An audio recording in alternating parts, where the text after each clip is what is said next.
Qu'est-ce que la résistance? Aujourd'hui, on va parler d'un composant essentiel en électronique, la résistance.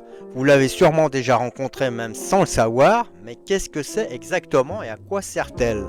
C'est ce qu'on va découvrir ensemble dans cette vidéo. Définition de la résistance. La résistance, c'est un composant électronique dont le rôle est de limiter le passage du courant électrique dans un circuit. Elle fonctionne un peu comme un goulot d'étranglement dans une rivière. Elle ralentit le flux pour éviter que tout passe à la fois. Elle est mesurée en ohms, grand oméga, une unité qui porte le nom du physicien allemand Georg Simon Ohm, qui a étudié le lien entre tension, courant et résistance. Pourquoi utiliser une résistance? Imaginez un circuit électrique où une ampoule reçoit trop de courant, résultat, elle brûle.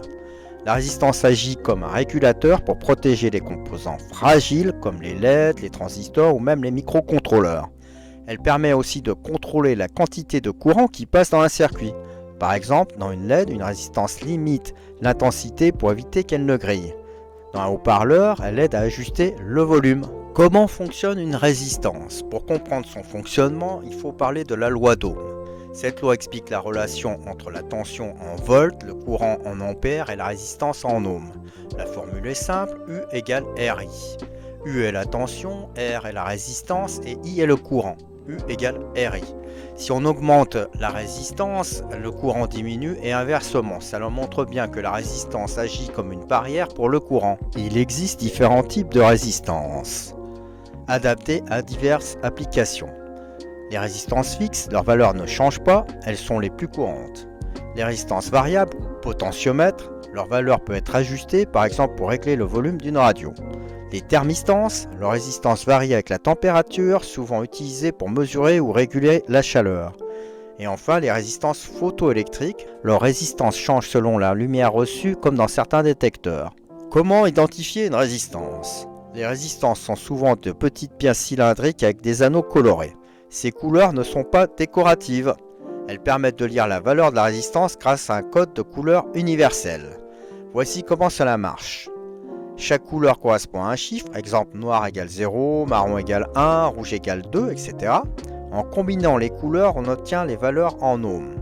Un exemple, une résistance avec des anneaux rouge, violet et orange correspond à 27 000 ohms ou 27 kOhms. Prenons un exemple pratique. Imaginons que vous avez une LED et une alimentation de 9 volts. Une LED standard ne supporte qu'environ 20 mA.